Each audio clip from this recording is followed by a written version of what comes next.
हरे कृष्ण भक्त आमे भारत भितर रही मध्य भगवान किए आज पर्यंत जानी पारु नाहंती। आ पाश्चात्य देश लोक आउट ऑफ कंट्री पाश्चात्य देश लोक जो फॉरेनर अंग्रेज लोक माने जानी सारे कि भगवान किए आमे भारत रही मध्य जानी पारु नाहंती। तो वास्तव में भगवान किए आमे केमिति जानिबा? आमे तो केबे सत्संग करू नाहंती, भगवान भगवत गीता पढ़ु नाहंती, भगवान हरिकथा श्रवण करू नाहंती, साधु संग करू नाहंती, सेति जानी पारु नाहंती।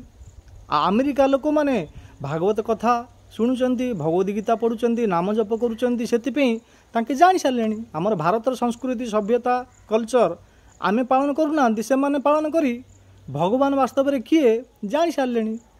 तो जदि भगवान किए आमे जदि जानिबानी ताहले आमे भक्ति कार करिबा?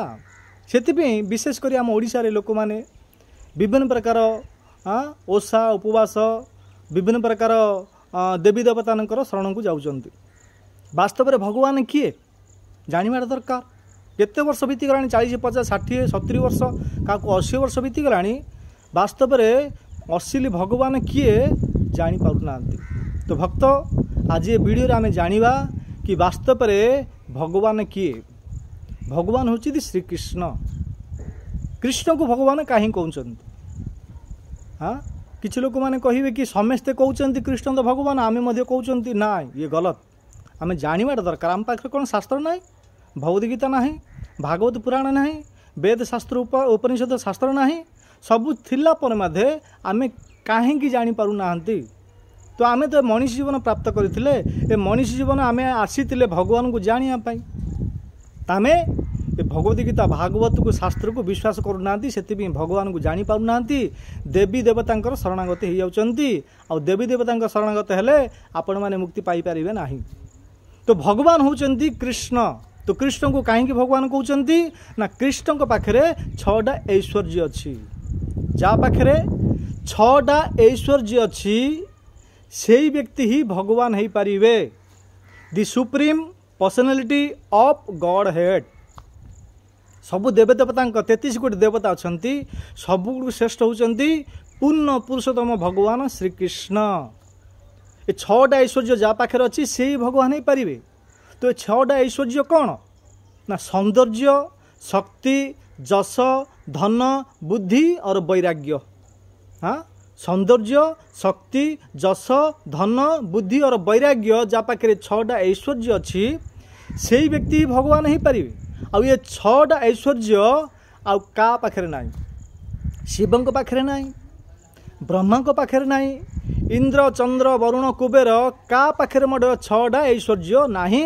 केवल संपूर्ण मात्रा रे भगवान श्रीकृष्ण को पाखरे 6टा ऐश्वर्य थिबा जोगु ही साधु संत महात्मा ऋषि मुनि माने कृष्ण को भगवान कहउचंती।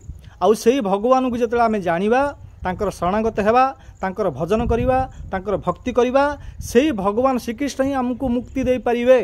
अन्य देवी देवता माने किए मध्य का पाखरे शक्ति नाही हमको मुक्ति दे पारिबे। हाँ, हमको धन धान्य रे परिपूर्ण करै पारिबे, धन संपत्ति गाड़ी घोड़ा घर सब दे पारिबे देवी देवता पाखरे, परंतु तांके मुक्ति दे पारिबे नाही। मुक्ति केवल गोटे व्यक्ति दे पारिबे, से होची कृष्ण मुकुंद। भगवान का नाम होची गोटे मुकुंद। मुकुंद ही हमको मुक्ति दे पारिबे। आउ अन्य को देवी देवता शिव नहीं, ब्रह्मा नहीं, वरुण इंद्र चंद्र कुबेर किए ना, किए मध्य हमको मुक्ति दे पारिबे नाही। आमे तो मनीष जीवन प्राप्त करचंती ए मुक्ति पाया पई। यदि मुक्ति पाया पे आमे चेष्टा करिवानी ताले मनीष जीवन केवल बंचिक फायदा कौन? जीवनटा बेकार व्यर्थ। सेति हमको जानिया पड़िबो वास्तव में भगवान किए। आमे जानिला परे तांकर शरणागत हेबा, तापर आमे तांकर भजन कीर्तन करिबा, ताहले अंते नारायण स्मृति, अंत समय नारायण स्मृति हम, कृष्ण स्मृति हम, चिंतन हम। हाँ, अंत काले च मामेव स्मरण मुक्त्वा कलेवरम य प्रयातिश मदभावम जाति ना सतर संशय। भगवत गीता रे भगवान श्रीकृष्ण अर्जुन कहते अंत काले च मामेव, हे अर्जुन अंत समय रे जे मोर चिंतन करुची से निश्चित रूप से मोर परम धाम को प्राप्त करुची, एतिरे किछि मध्य संशय नाही। तो भगवान आमे जानिले कि कृष्ण ही भगवान, तांके आमको मुक्ति दे पारिबे। आज पर्यंत जो किछि करि पारि नथिले एबे मध्य हम पाखरे समय अछि, कृष्ण शरणागत हो जाओ। कृष्णଙ୍କର नाम जप कर हरे कृष्ण कृष्ण कृष्ण हरे हरे हरे राम राम राम हरे हरे एति आम आसी मनीष देह प्राप्त करथिले आ मनीष देह प्राप्त करी जदि आम भगवान नाम कीर्तन भगवान भजन कीर्तन करी भगवान श्रीकृष्ण को जानी पारिबा नहीं ताले जीवनटा बेकार व्यर्थ ए प्रकार पशु पर जीवन यापन करवाटा कौन दरकार मरीजाटा भल से समय अच्छी हाँ आम एवं भगवान श्रीकृष्ण भक्ति करवा आउ मुक्ति पाइबा। धन्यवाद। हरे कृष्ण।